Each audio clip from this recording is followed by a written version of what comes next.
পাঠান ও কালাপাহাড় বিক্রি হলো যত টাকায়। পাবনার এগ্রো খামারের প্রতিষ্ঠাতা মোহাম্মদ রাজু আহমেদ। কোরবানির ঈদের জন্য তার খামারে ৩২টি গরু প্রস্তুত করা হয়েছিল। অনলাইনে ইতিমধ্যে ৩০টি গরু বিক্রি হয়ে গেছে। এবার তার খামার থেকে ৫ লাখ টাকা থেকে শুরু করে ১০, ১৫ ও ২০ লাখ টাকার ষাঁড়ও বিক্রি হয়েছে। জানা গেছে, এবার জেলাতে যে কয়টি বিশাল আকৃতির পশুর নাম আলোচনায় রয়েছে তার মধ্যে অন্যতম পাঠান ও কালাপাহাড়। পাকিস্তানি শাহিয়াল জাতের ২৫ মণ ওজনের ষাঁড় পাঠান।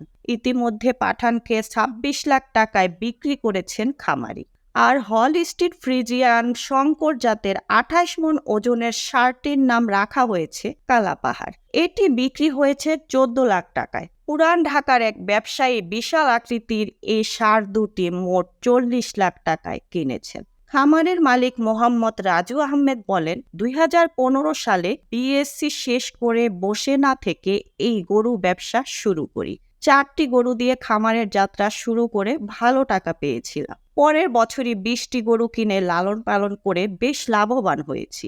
পাবনা জেলা প্রাণী সম্পদ কর্মকর্তা ডাক্তার গৌরাঙ্গ কুমার তালুকদার গণমাধ্যমকে বলেন, এবারের কোরবানির ঈদের পাবনা জেলাতে প্রায় ৬.৫ লাখের বেশি পশু প্রস্তুত রয়েছে।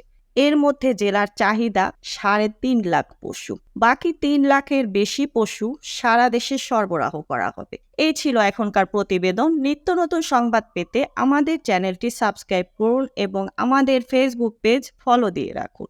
মুক্তা Parvez, desk report, B E news, Dhaka.